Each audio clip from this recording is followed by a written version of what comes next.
The assault on civil liberties in this country that began after 9/11 under the Bush administration continues under the current Obama administration. And our number one story in the countdown, Pulitzer Prize-winning journalist Chris Hedges is now suing the Commander-in-Chief and his Secretary of Defense, Leon Panetta, in federal court here in New York.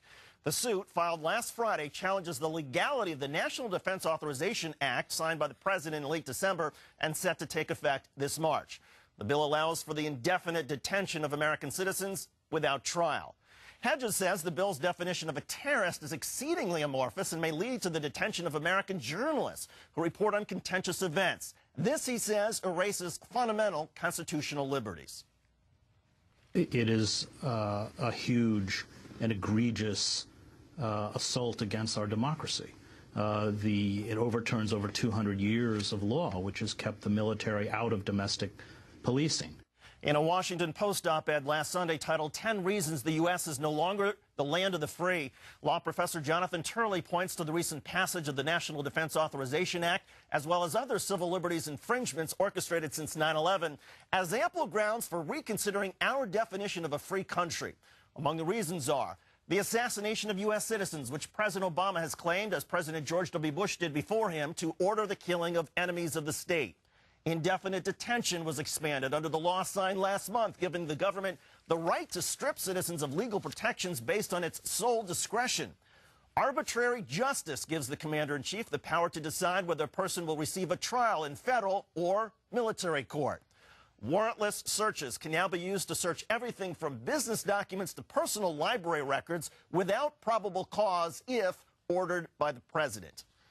Now, for more on this, let's bring in constitutional law expert, George Washington University professor and Counterpoint contributor Jonathan Turley. Jonathan, thanks for your time tonight. Hi, David. We mentioned 4 reasons that you listed in an op-ed for the Washington Post. What are the other extraordinary powers that the government has acquired since 9/11 that infringe on civil liberties? Well, there's a great array. They include things like being able to transfer people to foreign countries, which are part of the rendition program, even though the Obama administration no longer uses the term renditions. It still claims the right to be able to transfer people to other countries. We just had a story that was picked up by very few U.S. newspapers that the English confirmed that one of the detainees that they have was in fact tortured by a foreign country in the presence, they claim, of a CIA personnel, and that this interrogation was done at our behest. The interrogation involved clear, unmistakable, and rather grotesque torture. But what you have is this myriad of powers, starting with the claim by President Obama that he can kill any American citizen at any time, anywhere in the world, on his sole authority. 2 of his top attorneys recently reaffirmed that courts have no role in that, and that they can strip citizens of their rights based on their view that they are terrorists or aiders and abettors of terrorists. All these other powers become lessers contained in that greater. And so the question then is, what are we?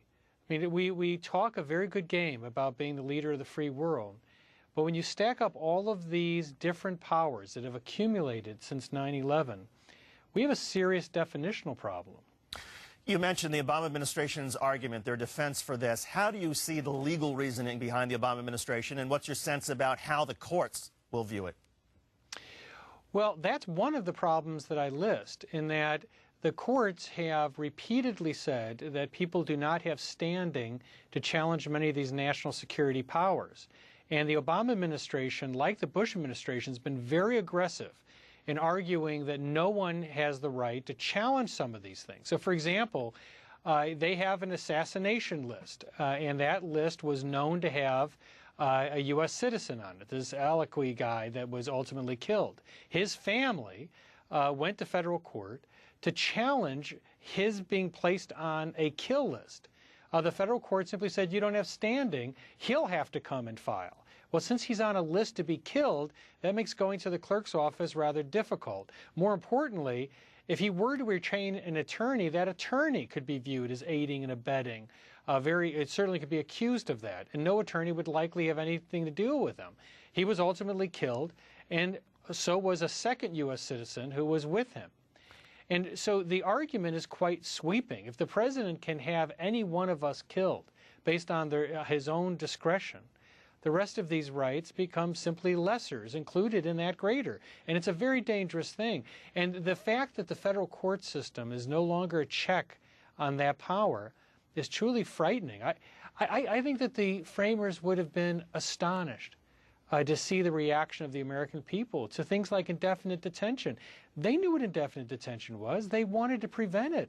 They lived under this type of regime of an absolute ruler saying, you can trust me because I'll use this power wisely. And he didn't.